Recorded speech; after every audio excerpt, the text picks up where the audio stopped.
कथेचा आजचा भाग सुरू करण्यापूर्वी सर्वांना विनंती आहे की प्लीज कथा जर आवडली तर चॅनलला प्लीज सबस्क्राईब करत जावा. Do you know the cost of my time? राघवने विचारला आणि गार्गी गोंधळून विचारात पडली. हा काहीतरी वेगळं बोलतोय का? Oh shit. इथं येण्याअगोदर तर राघवने खाली वाट पाहतोय म्हणून सांगितलं होतं आणि आपण विसरूनच गेलो. शिट. आता हा सनकी आपल्याला सोडणार नाही. गार्गीच्या चेहऱ्यावर 12 वाजले. आता पुढे. I am sorry sir. ती तोंड बारीक करून बोलली आणि त्याच वेळी तिने त्याच्या हातातून तिचा हात सोडून घेतला. त्याच्या पकडीमुळे हाताला मुंग्या आलेल्या. ती अजूनही दोन्ही बाजूंनी त्याने घेरली होती. अगदी जवळ होता तो आणि नेहमीप्रमाणेच आता तिच्या हार्टबीट्स वाढल्या होत्या. श्वास फुलला होता. You have to pay for this. तो हलकेच तिचा गाल 2 बोटांनी ओढत बोलला आणि तिच्या अंगावर काटा आला. तिने घाबरून त्याच्याकडे पाहिलं आणि तो थोडा खाली झुकला. क्षणातच त्याचा गरम स्पर्श तिला गालावर जाणवला आणि तिचं अंग शहारलं. तिनं तिचं अंग शक्य तितकं चोरून घेतलं. रोज सकाळी माझ्यासाठी कॉफी बनवायची. हीच तुझ्यासाठी पेनल्टी. तो हळुवार आवाजात तिच्या कानात बोलला आणि बोलताना त्याच्या गरम ओठांचा हलकासा स्पर्श तिच्या थंड कानांच्या पाकळीला झाला. एक सनसनती वीज तिच्या सर्वांगातून वाहिली. हातांच्या मुठी आपोआप घट्ट झाल्या आणि पायांची बोटं खाली जमिनीत रुतली. डोळे तर आपोआप खाली झालेले. त्याचा स्पर्श न होऊन सुद्धा त्याच्या मिठीत असल्याचा भास त्याच्या फक्त जवळ आल्याने तिला झाला होता आणि त्यामुळे आता तिचं पोट गुदगुल्या करत होतं. Now let's go. तो तिच्यापासून दूर होत बोलला. तिने नजर वर करून पाहिलं. तो पुढे चालला होता. तिने एक दीर्घ श्वास सोडला आणि छातीवर हात ठेवला. धडधड जास्तच वाढली होती. जणू ते हृदय उड्या मारून बाहेरच येणार होतं. उफ. हे पोटातली फुलपाखरं. नका ना इतका त्रास देत जाऊ. राघव सरांची पाळीव आहात का सगळे तुम्ही? ते आले की तुम्ही पण येता. जा बाबा. नका ना येत जाऊ. हवेत जाते ना मी मग. आणि गुदगुल्या पण भरपूर होतात. अगदी डोळे मिटून पूर्ण भान हरपून स्वतःला सैल सोडावंसं वाटतं. गार्गीने डोळे मिटून पुन्हा उघडले आणि मग तिने सुकलेल्या ओठांवरून जीभ फिरवली. थोडंसं सावरून ती त्याच्या मागोमाग गेली. गाडीमध्ये बसल्यावर तिने एकदा त्याच्याकडे पाहिलं नाही.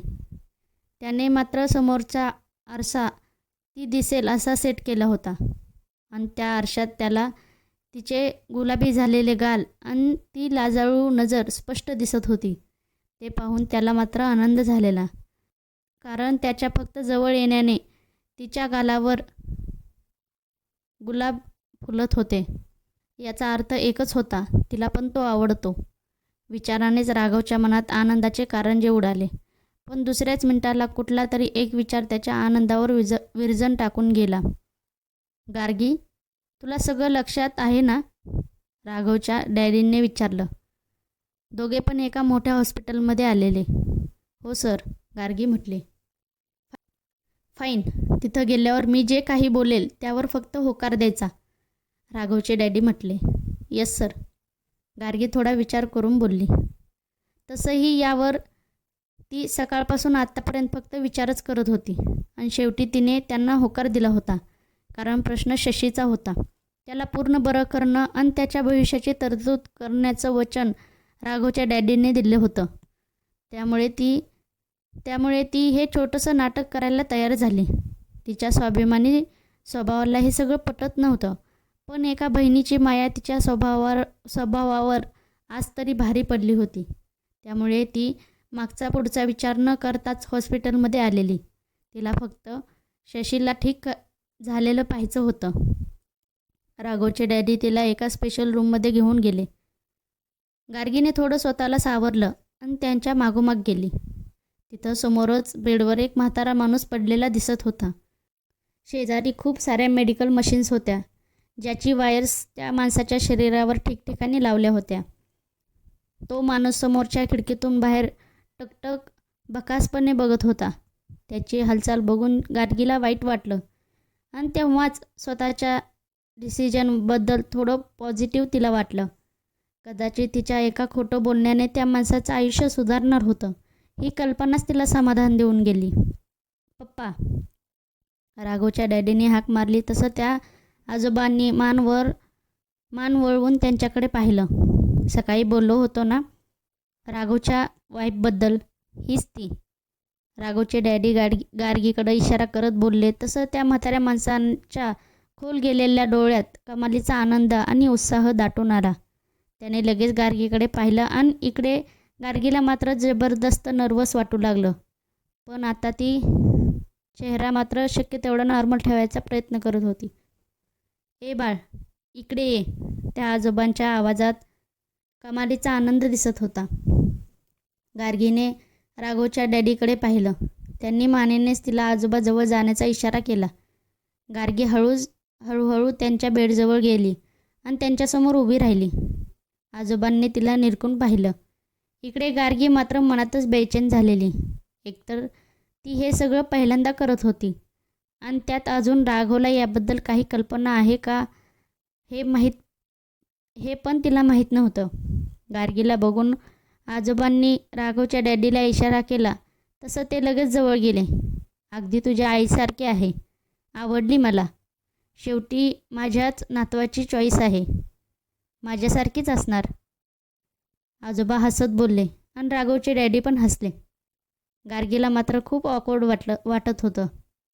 बरं, आता तू मला घरी घेऊन जा.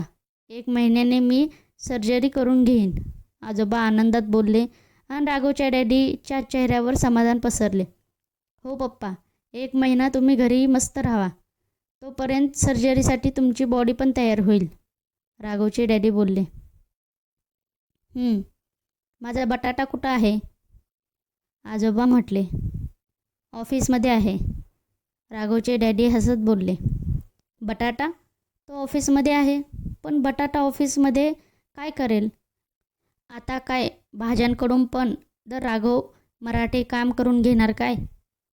गार्गी मनातच विचार करून हसली. काय रे, हिला माहीत आहे का की मी हिच्या नवऱ्याला बटाटा बोलतो ते? आजोबांनी हसत विचारलं आणि गार्गी शॉक झाली. बटाटा? राघव मराठे आणि बटाटा? गार्गीला जाम हसू आलं, पण तिने ते कंट्रोल केलं. तेवढ्यात आजोबांना खोकल्याची उबळ आली. राघवचे डॅडी लगेच पुढे झाले आणि त्यांनी आजोबांना आधार दिला. पप्पा, तुम्ही आराम करा, तुम्ही जास्त बोलू शकत नाही, मी येतो उद्या न्यायला. राघवचे डॅडी आजोबांची मान व्यवस्थित उशीवर ठेवत बोलले. ये माझ्या सोन्या, आय एम व्हेरी हॅपी, आजोबा हसत बोलले आणि राघवच्या डॅडीने पण त्यांच्या कपाळावर ओठ टेकवले. आय लव्ह यू पप्पा, ते बोलले आणि मग गार्गीसोबत तिथून बाहेर पडले. रात्रीच्या 11 वाजता राघव घरी पोचला. जाऊन सरळ गार्गीच्या रूममध्ये जावं असं त्याला वाटलं. प्लीज सबस्क्राईब करत जावा आणि जास्तीत जास्त शेअर करत जावा. ही स्टोरी म्हणजे सर्वांपर्यंत कथा पोहोचेल. भेटू उद्याच्या भागात. आजची कथा कशी वाटली ती कमेंट करायला विसरू नका. धन्यवाद.